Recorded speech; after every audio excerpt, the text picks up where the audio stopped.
You know that feeling, right? When you're reading a story that's so gripping you just cannot put it down. And then that twist at the end, it makes you rethink everything you just read. Well, today, we're going to pull back the curtain and show you the actual blueprint for how those unforgettable mysteries are built. The stories that really get under our skin. They usually start with a cold, hard truth, like this one. They tap into our deepest fears, and they force us to look at things we'd much rather ignore. That feeling, that chill, that's not an accident. It's all part of the design. So, what is the secret formula here? What are the gears turning behind the pages that make a mystery so compelling, so addictive? That's the big puzzle we're going to solve together today. Okay, to understand the machine, you've got to know its parts. So we're cracking open the storyteller's toolkit to see the essential instruments they use to mess with our emotions and, of course, keep us guessing. It all kicks off with suspense. And suspense, well, that's the long game. The author knows something you don't, and they just dangle that mystery right out of your reach. It's the engine that powers that feeling of anticipation, the thing that makes you ask what's going to happen next.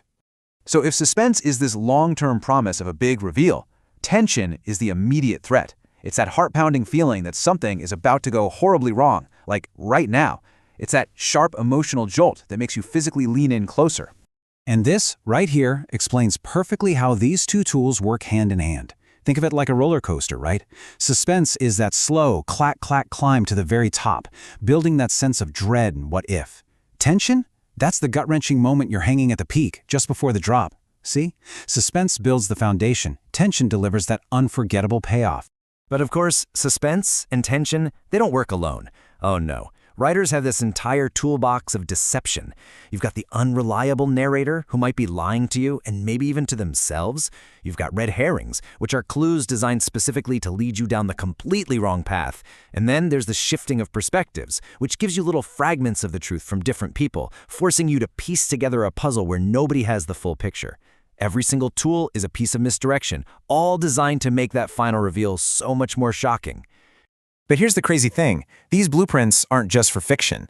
Sometimes the most unbelievable, just ridiculously wild plot twists happen in real life. Let's take a look at a few cases where reality was way stranger than any story you've ever read. We'll start with a classic trope you see all the time, the suspect who couldn't possibly have done it. You know, they've got a perfect, totally unshakable alibi. So, what happens when that alibi completely shatters decades later? Check this out. This is the 54-year journey to solve the murder of Maria Ridulph. The main suspect, this guy, John Tessier, he claimed he was on a train trip the night she vanished, and for over half a century, that alibi held up. But the key, the absolute final piece of evidence, was an unused, unstamped train ticket hidden away in a photo frame that proved he never even left town. An entire case, cold for decades, solved by one single unbelievable discovery.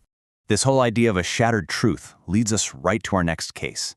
Because, sometimes the mystery isn't just about what happened, but who is telling you the story.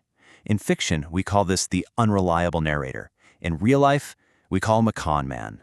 So in 1985, John and Linda Sauhas disappeared, and their really strange tenant, a guy named Christopher Chesterton, spun this wild tale about a secret government mission before he vanished too. The case went cold for years, until a totally separate high-profile kidnapping case involving a man pretending to be a Rockefeller led to a stunning fingerprint match. It turns out the fake Rockefeller, the con man, was the mysterious tenant. The entire story he told was a complete lie from a man who literally didn't even exist. These real-life cases, they lead us to a final and maybe the strangest story of all. Some plot twists are just so bizarre, so completely out of left field, that if you actually wrote them in a novel, your editor would tell you to dial it back, because no one would believe it. Just imagine this scenario. A woman goes missing.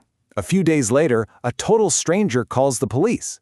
She says she had a vision. She drives out to this remote canyon and finds the body exactly where she saw it in her mind. The police, they don't see a psychic. They see their #1 suspect. Etta Smith was interrogated for 10 hours and then thrown in jail for 4 days. So, after the actual killers were caught, Etta Smith sued the police for false arrest, and she won. This number on your screen, that's what the court awarded her in damages. I mean, come on, that's a twist so incredible, it seems ripped straight from the pages of some paranormal thriller. These stories, the shattered alibi, the con man's real identity, the psychic vision, they just captivate us, whether they're on a page or in a police file. They tap into something really deep inside us. So the real question becomes, what is that? What is it about the puzzle, the suspense, and that final shocking reveal that we find so absolutely irresistible? So what are we really looking for in these stories? A pretty clear pattern starts to emerge. It's not just one thing, it's like a perfect storm of elements. We want that intellectual puzzle, the game of guessing who to trust. But we also crave that emotional connection to characters in danger and that visceral chill of an eerie setting. It's this mix of head and heart that makes mysteries so incredibly addictive.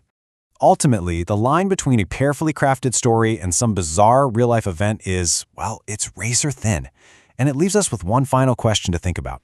Which one is more compelling? The mystery that an author builds from scratch? Or the unbelievable truth that's just buried in reality, waiting for someone to find that one final